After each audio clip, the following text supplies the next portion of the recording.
दृश्य आपण या ठिकाणी पाहताय। वाल्मिक कराड हा सीआयडी पोलिसांना या ठिकाणी शरण आलेला आहे। वाल्मिक कराडची आता चौकशी केली जाणार आहे।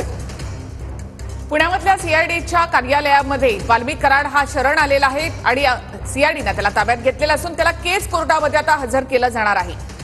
ज्या दिवशी हा खंडणीचा गुन्हा दाखल झाला त्याच दिवशी वाल्मिक कराड हा उज्जैनमध्ये होता, अर्थात त्याने तसा एक फोटो त्यावेळेला पोस्ट केलेला होता। तर मी जर दोषी आढळलो तर माझ्यावर कारवाई व्हावी। वाल्मिक कराड पुण्याच्या पाषाण रोडवरील सीआयडी कार्यालयामध्ये शरण आलेला आहे। मात्र त्यापूर्वी जो व्हिडिओ जो आहे तो समोर आलेला होता, त्याच्यामध्ये वाल्मिक कराडनं काय म्हटलेलं होतं ते सुद्धा आपण या ठिकाणी पाहतोय। वाल्मिक कराड हा पोलिसांना शरण आलेला आहे। गेल्या काही दिवसांपासून वाल्मिक कराड हा फरार असल्याचा विरोधकांचा आरोप होता। तर सीआयडी आरोपी वाल्मिक कराड हा आता शरण आलेला आहे। केजमधील पोलीस ठाण्यामध्ये 12 डिसेंबरला कराडच्या विरोधामध्ये खंडणीचा गुन्हा दाखल झालाय। 12 डिसेंबरला खंडणीचा गुन्हा दाखल झाला आणि आता वाल्मिक कराड हा सीआयडीला शरण आलाय। वाल्मिक कराडचा संतोष देशमुख हत्या प्रकरणामध्ये सहभाग असल्याचा विरोधकांनी आरोप केलेला आहे।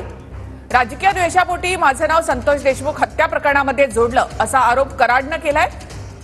मी जर दोषी आढळलो तर न्याय देवता देईल ती शिक्षा भोगायला मी तयार आहे असं कराडनं म्हटलेलं आहे।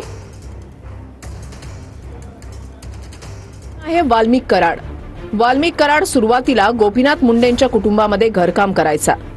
घरकाम करताना वाल्मिक कराडची धनंजय मुंडेंचे वडील पंडित अण्णा मुंडेंशी जवळीक झाली। वाल्मिक कराड पंडित अण्णा मुंडेंची सर्व कामं ऐकायचा, त्यामुळे दोघांचं नातं आणखी घट्ट झालं। 2009 मध्ये धनंजय मुंडेंना विधानसभेची उमेदवारी मिळावी यासाठी कराडनंच हट्ट धरला होता। वाल्मिक कराड पुढे धनंजय मुंडेंचा जिवलग मित्र बनला। मुंडे कुटुंबात फूट पडल्यावर वाल्मिक कराड धनंजय मुंडेंसोबत गेला। वाल्मिक कराड परळीमध्ये विद्यानगर वॉर्डामधून नगरसेवक बनला।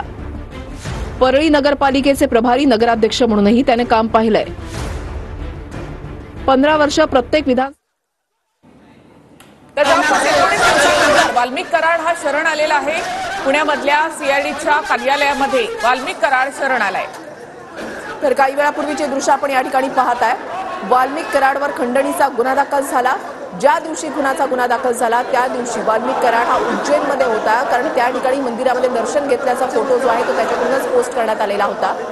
आणि वाल्मिक कराड हा फरार आहे, त्याचा तपास घेतला जावा अशी मागणी जी आहे ती विरोधकांकडून केली जात होती आणि संतोष देशमुख हत्या प्रकरणासोबत त्याचा थेट संबंध आहे असा आरोप विरोधकांकडून केला जातो।